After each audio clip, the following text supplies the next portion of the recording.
Halo semuanya, apa kabar? Selamat datang kembali di channel saya. Oke, sorry, ini saya baru sampai Batam ya. Oke, mempersingkat aja, jadi saya mau bahas atau ngejawab dari pertanyaan yang ini nih. Jadi masih ada yang teman-teman itu nanya seperti ini, modal untuk ke Batam itu untuk modal yang bener pasnya itu berapa gitu. Dan sebelum saya minta maaf, ini lagi sakit leher, jadi saya itu nggak biasa bantal tinggi ya. Jadi semalam nggak tahu bahwa pakai baca tinggi, tiba-tiba ini sakit banget serius. Jadi kalau ngelihat gini susah nih, yang biasanya ke kiri. Jadi gue agak begini-begini dikit, gak apa-apa lah. Oke, langsung ke pembahasannya. Jadi saya di sini tuh sebenarnya saya tuh nggak bisa ngejelasin ke kalian tuh spesifiknya itu kebutuhan di Batam itu berapa, modalnya itu berapa, karena masing-masing orang pasti berbeda gitu untuk pengeluarannya dan juga kemampuannya itu berbeda-beda. Ya contohnya sebagian bisa makan sehari ya sekali ya, namanya juga di perantauan ya, dia bisa makan sehari sekali gitu, dia memaklumi karena belum dapat kerja. Namun ada sebagian nggak bisa gitu, otomatis pengeluaran beda dong gitu. Jadi sekarang saya ngejelasin untuk pengeluaran dan kebutuhan kalian di sini, jadi kalian bisa kalkulasi sendiri di sana dan kalian bisa hitung-hitungan sendiri. Oke, yang pertama dari untuk makan ya. Untuk makan di sini di Batam itu untuk harga 10.000 agak susah kayaknya sih dapetnya, kecuali pagi ya, sarapan pagi gitu, itu mungkin ada yang 10.000. Namun kalau siang, kalau kalian mau beli kayak nasi padang atau nasi-nasi yang lainnya yang penyet, itu 10.000 nggak ada men gitu. Ada sih di sini saya pernah beli 3D ya, telur, tempe, tahu, itu 10.000, itu juga 10.000. Namun ya mungkin agak bosan sedikit ya makan itu terus gitu. Ya minimnya itu 10.000, tapi itu susah banget dapetinnya, serius susah banget. Ya kalau kalian mau makan enak ya lebih dari situ. Jadi di sini saya tetapin, saya tidak menjudge-nya ini 10.000. Untuk makan 13.000. Itu kayaknya lebih banyak untuk bisa didapat ya, 13 sampai 15.000. Kita taruh 13.000. Makan itu 13.000. Kalian makan sehari berapa kali? 2 kali, 3 kali, sekali, setuju. Jadi 13.000 kalian kalikan aja selama 30 hari. Itu untuk sekali makan. Oke, itu 300 lebih, udah. Itu untuk makan aja gitu. Dan kemudian untuk tempat tinggal, kalian kesini ada teman atau gimana gitu ya. Kalau kalian mandiri kesini otomatis kan cari kos-kosan atau kontrakan. Kalau kontrakan sih biasanya itu ada untuk rumah yang tipe berapa itu gue lupa, itu dibagi dua rumahnya itu. Jadi per rumah itu ada satu kamar, ada ruang tamu gitu, bisa juga ada toiletnya juga di dalam. Itu budgetnya itu tergantung daerah. Jadi kalau kalian misalnya agak terperosok sendiri itu agak murah, tapi kalau kalian agak di kotanya itu cukup mahal, 1 juta ke atas.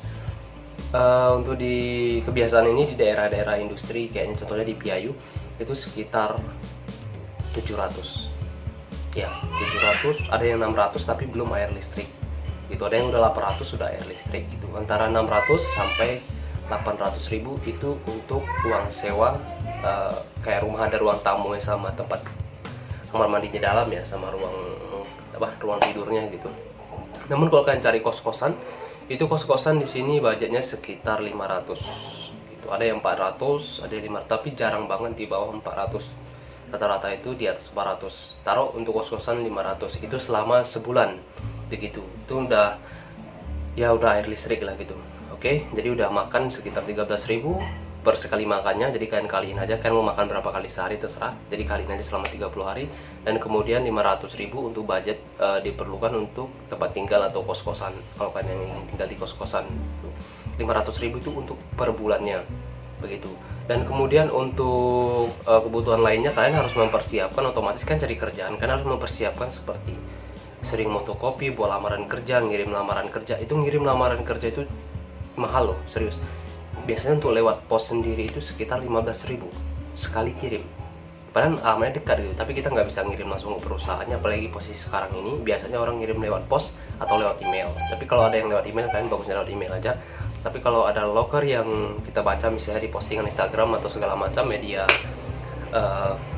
lainnya, biasanya ada di Instagram, Facebook, itu biasanya mereka suruh ngirim lewat pos. Itu budgetnya itu sekali ngirim itu 15.000 per sekali ngirim lamaran berkas kita gitu. Dan untuk fotokopian ya kan bisa hitung-hitungan sendiri deh, kayaknya fotokopi ini berapa, 1.000 dapat berapa lembar foto gitu, berapa gitu. Dan ngurus SKCK, kartu kuning itu kalau kalian mau gratis ya urus sendiri lah. itu paling kan cuman modal 10.000 atau 15.000 ya di SKCK itu, saya kurang paham. Kalau kartu kuning kayaknya gratis deh, itu kan bisa urus sendiri, itu lebih murah. Paling kalian cuma butuh mempersiapkan perlengkapannya, kalian tinggal urus sendiri. Dan untuk kebutuhan lain, kalau kalian belum yang punya motor ya kalian harus membayar gojek, angkot gitu, untuk cari pekerjaan atau ketika kalian interview. Ya sekali berangkatnya itu sekitar 5.000 perginya, pulang pergi sekitar 10.000 lah untuk kita cari kerjaan lewat angkot atau gojek. Itu tergantung rutenya juga ya, kalau jauh ya lebih dari 10.000 gitu. Untuk kebutuhan lain ya itu kembali kepada kalian lagi, kalian mau apa gitu. Contohnya mau jajan, mau gimana, itu urusan kalian karena lain orang pasti beda gitu. Ini untuk kebutuhannya sering banget untuk cewek ya, karena yang nanya juga cewek ya sekitar segitu. Namun kalau untuk cowok ya lebih luasa, biar nggak mati langkah kita harus mempersiapkan transportasi dong. Nggak mungkin kita setiap mau nyari kerjaan numpang, itu lebih pengeluaran lebih besar lagi men. Kalau sempat kita nyarinya tinggalnya di pelosok, nyarinya ke daerah kota, sampai 15 sampai 20.000 kita sekali berangkat gitu kalau naik ojek. Jadi kalau untuk cowok kayaknya lebih baiknya mempersiapkan transportasi. Kalian juga butuh 2 juta udah jumpa si motor ya. Memang pajaknya mati, namun kan surat-suratnya lengkap gitu ya. Kalau kalian mau pajaknya hidup, segala macamnya hidup ya 5 juta ke atas gitu. Namun kalau untuk asal bisa pergi kerja, nyari kerja kayak motor Pega, Supra atau apa yang bisa jalan aja lah untuk cari kerjaan, itu budgetnya sekitar 2 juta sampai 3 juta kalian udah bisa dapat 1 unit motor dengan surat yang lengkap begitu. Ya itu dia perlengkapan yang harus kalian, bukan perlengkapan sih tapi kebutuhan kalian ya, yang harus kalian pertimbangkan. Jadi untuk segi makanan, tempat tinggal, kira-kira segitu habisnya gitu. Kenapa saya nggak jawab oh habisnya segini, butuhnya segini? Karena orang itu pasti berbeda-beda gitu, kebutuhannya berbeda, dan cara dia untuk mengeluarkan biaya dia juga berbeda gitu. Contohnya saya bilang tadi, yang mungkin dia nggak sanggup makan 1 hari sekali atau 2 hari sekali, 2 hari sekali, atau makanya 1 hari sekali gitu, atau 1 hari 2 kali gitu. Ya kalau bisa ya untuk menjaga kesehatan juga lah, minimalnya itu 2 kali sehari makan begitu. Oke, itu semoga kalian bisa hitung-hitungan ya. Jadi untuk makan 13.000 per sekali makannya.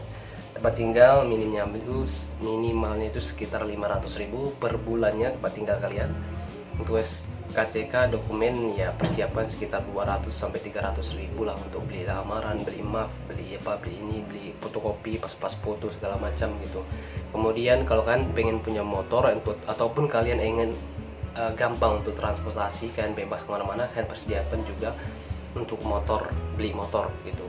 Untuk yang cowok nih, nggak tahu cowok, cewek juga sebagian banyak juga sih yang kesini langsung beli motor karena untuk enak cari kerja gitu. Tapi kalau kalian yang nggak bisa cari kerja lewat motor, atau kalian nggak bisa nyetir motor, mengendarai motor, ya kalian harus naik angkot gitu. Jadi ini untuk cowoknya, saya saranin kalau kalian bisa punya modal lebih, belilah motor biar kalian bebas kemana-mana cari pekerjaan begitu. Jadi kurang lebihnya ya tiket ya, kalau tiket kesini ya tergantung daerah kalian ya. Kalian dari Medan, dari Jawa, dari mana, Pulau Jawa, Sumatera, ya cek aja di Google itu berapa ongkosnya kesini gitu. Jadi secara globalnya, spesifiknya itu modal kalian pasti di atas 3 juta gitu. Kalau di bawah 3 juta itu agak sulit, bukan sulit sih, tapi yang sayang nanti kalian gitu. Jadi kalian serba salah ya, ujung-ujungnya kalian minta kirim dari kampung gitu. Tapi kalau kalian punya uang sekitar 3 juta kayaknya cukup deh. Tapi kalau lebih aman lagi sekitar 5 juta begitu. Karena belum tentu loh 1 bulan itu kan dapat kerja, itu belum tentu. Dan susah banget itu 1 bulan langsung dapat kerja. Orang-orang baru kesini tuh jarang banget. Sekitar 2 sampai 3 bulan bahkan kita baru dapat kerjaan. Ya syukur kalau memang pekerjaan itu lagi membutuhkan cepat interview gitu. Mungkin 1 bulan kalian letakkan lamaran, itu beberapa hari atau beberapa minggu ke depan sudah dipanggil begitu. Jadi untuk jawabannya modal ke Batam itu berapa, itu tadi yang saya bilang tadi. Untuk makan, tempat tinggal, kebutuhan kalian, fasilitas kalian untuk keluar cari kerjaan segala macam, nominalnya sekitar segitu. Jadi di atas, jangan sampai di bawah 3 juta kalian persiapin modal kalian rata-rata. Kalau bisa di atas 3 juta, 5 juta, 6 juta gitu. Ada lebihnya ya kalian pegang untuk kalian sendiri begitu loh. Jadi lebih baik kita mempersiapkan gitu, modal kita itu lebih gitu, daripada kita mempersiapkan tanggung apalagi kurang. Itu kasihan nanti kaliannya di sini. Karena di Batam nih sifat sosialnya itu nggak kayak di kampung men. Di sini lo gua gitu. Jadi kita susah cari bantuan nanti. Teman dekat pun ketika kita cari bantuan itu agak sulit, karena kenapa? Dia kerja, kita kerja, dia butuh, kita juga butuh gitu. Jadi itu dia yang teman-teman mau ke Batam, mempersiapkan modalnya sedemikian, kebutuhan kalian sedemikian, jangan sampai ke Batam melantar. Makanya di video saya selalu saya tekankan, Batam ini tidak mudah untuk mencari kerjaan. Namun kalau kalian sabar, insya Allah pasti pekerjaan itu ada gitu, dan gajinya memang cukup gitu, menutupi modal kalian kesini. Gaji 2 kali gajian itu udah tertutupi gitu. Oke, terima kasih sebelumnya sudah, ya saya cukup senang juga teman-teman sangat gimana ya menyimak video saya itu benar-benar gitu, bahkan kalian melontarkan pertanyaan yang memang mungkin itu persiapan kalian kesini begitu, dan kalian juga tidak mau asal-asalan datang ke sini. Itu bagus sekali dan saya ucapkan terima kasih. Oke, saya Rapi, terima kasih. Bye-bye.